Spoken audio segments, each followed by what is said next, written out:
Warning, personal opinions, satirical comedy, and spoilers. Hello everybody, I'm WHYBOY. This is NERO. What up? I guess. Nothing's really up right now because we're now feeling down. Man, that sucked. And so does the Loud House movie. It all comes swirling back together. It's like a tornado, by which I mean this movie's like a tragedy. For some people that could come across as very harsh, but it's also very true. People who don't agree with our opinion about the Loud House movie, we will ask them kindly but firmly to like the video, share it on social media, and then leave. I don't like this movie. I think the plot is a interesting idea that just fails entirely in execution. The idea being that Lincoln feels like he doesn't stand out in his family, which makes sense. It's a large family. There are, 11 kids? Yeah, 11 kids overall. So it makes sense. His characterization is, oh, I want to stand out. All my siblings have some kind of talent because they're all literally archetypes. That's why you just have smart one, pretty one, tomboy one, goth one, sporty tomboy one, idiot who thinks she's funny, rock star, idiot, baby, and then older sister. So as you can tell, like, the Loud House isn't exactly deep. It's just kind of a sitcom. In terms of an episodic sort of series and all that, as it basically does grow over time, characters actually do age and everything like that, it is for TV and all that, like very different for animated properties. Because usually, for animated sitcoms especially, they just stay the same age forever. My own opinion of the Loud House TV show is just sort of like, I appreciate it for the writing that it does have. Like, it does have sort of good character interaction between the sisters, Lincoln, and it does have like fun episodic adventures at times. But it is one of those things where it's just like sometimes it can be very played out, and because there are so many sisters, some of them are going to turn out to be the ones that you don't really like. Luann. She's the worst! To quote Mickey Mouse. And so we basically take that show and put it into a Netflix movie. And so how do we do that? How do we transfer just that episodic sort of structure that basically makes the Loud House so strong and put that into, a narrative movie? Not very well. You basically give it a very stereotypical sort of writing format, as I would take it, because when I was watching the movie, it gave me sort of a 90s animated film feel. Whereas you were saying Lincoln's feeling all dejected, his sisters are so great and all that, he gets smacked in the face and basically just pushed out the door. And so to basically help with that and to feel special, he finds out that the Louds have family that derives from Scotland. He gets the entire family to go to Scotland for a vacation and all that, where he finds out that all their ancestors used to be royalty. Oh, are we not gonna address the part where all their ancestors used to just be them? And they have so many differences. They have Renaissance outfits on.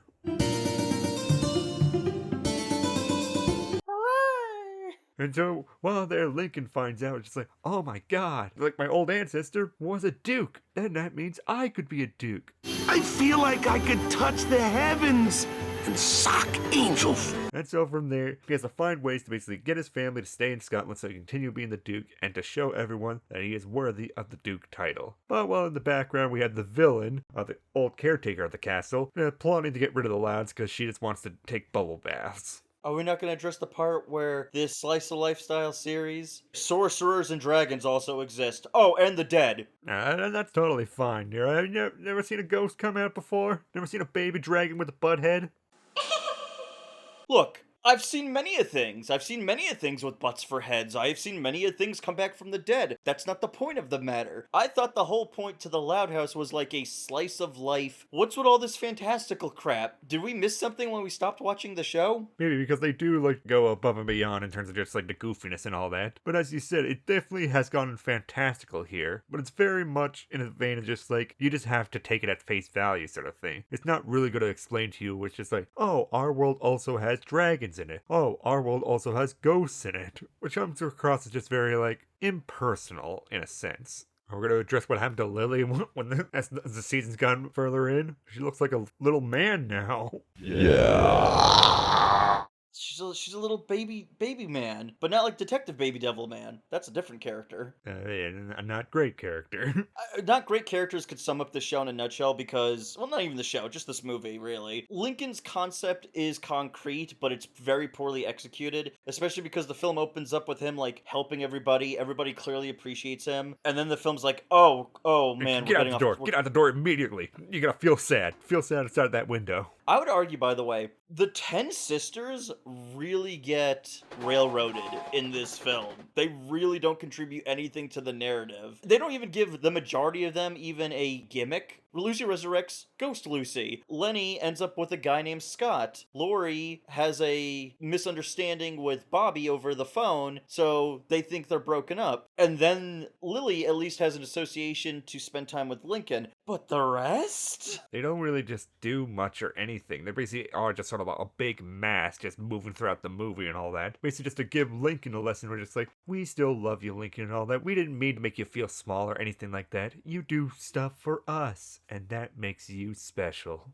And a lot of the storytelling in this feels like the reason it's written the way it is because they want to try to give the other girl something. Like when Lincoln asks, so what is our ancestry? And strangely enough, neither of the parents know. The nerd sister can show up and be like, I'm a nerd. I can nerd things. I nerded some things. We're Scottish.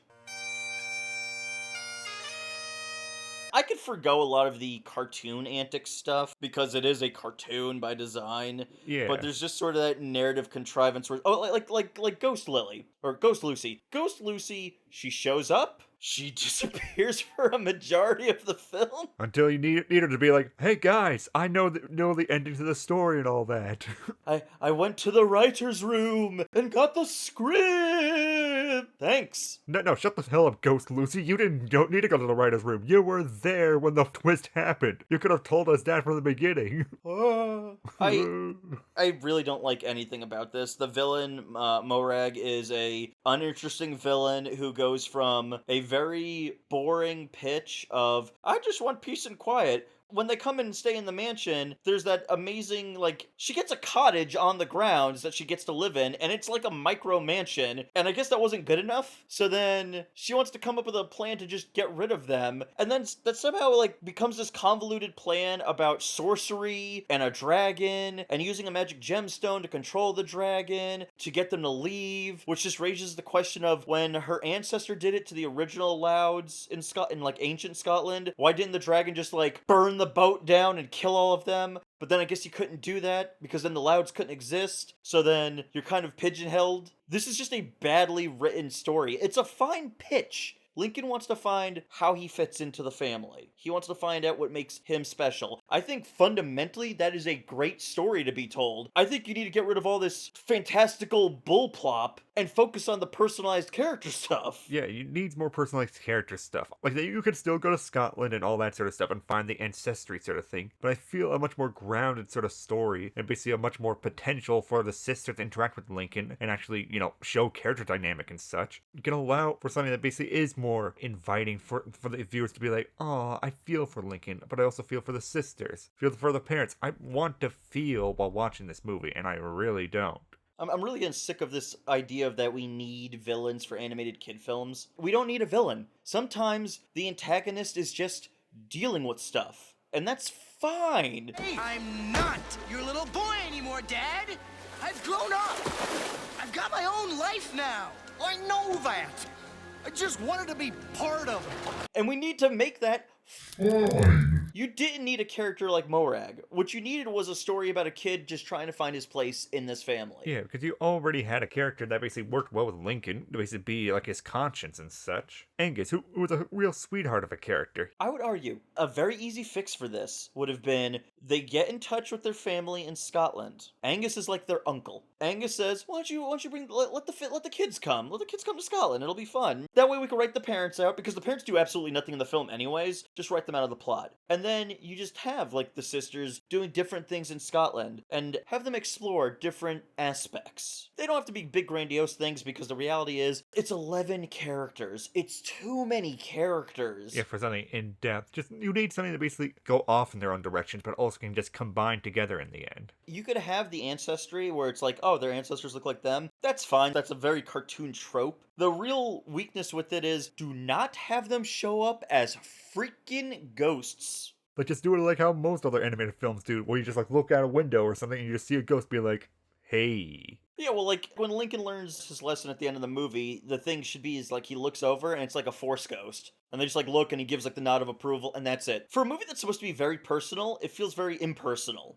That's a great way of summarizing it. Because even when you just like taking the songs for account and all, the most personal song that's in the entire.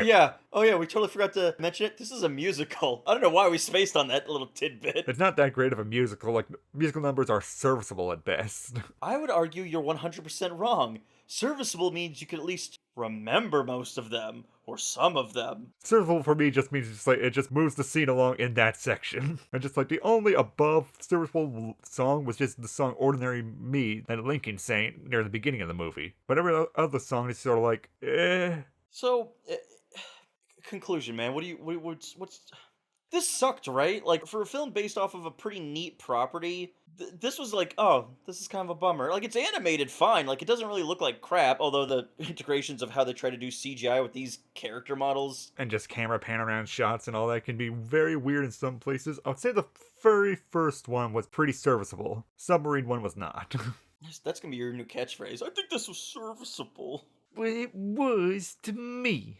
I wholeheartedly disagree. I thought this sucked. But I only said the songs were serviceable. Overall, the movie does suck as well. It's just dull by the end. Because as you say, it's just impersonal. And without that sort of personal connection I'm getting to any of these characters, why should I have any investment in it? Yeah, well, you have like 13 plus characters altogether, right? Because you have the 11 kids, mom and dad. It's 14. Yeah. Angus, that's 15. Morag, that's 16. We have 16 characters to focus on, and a majority of them fall by the wayside. Why are you supposed to care?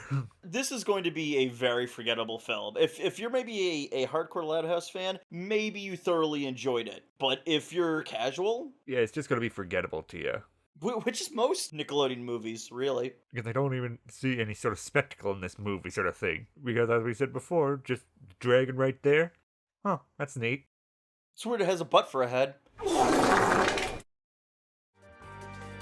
We want to send some thanks to Alpha J who brought this flick to our attention. Jay actually did his own in-detail review of the film on his channel that we ended up helping out with the editing. We're going to leave a link down in the description for you to go and check that out. Feel free to comment, like, share, subscribe, hit the bell, and as always, be sure to tune in to ToonGrin.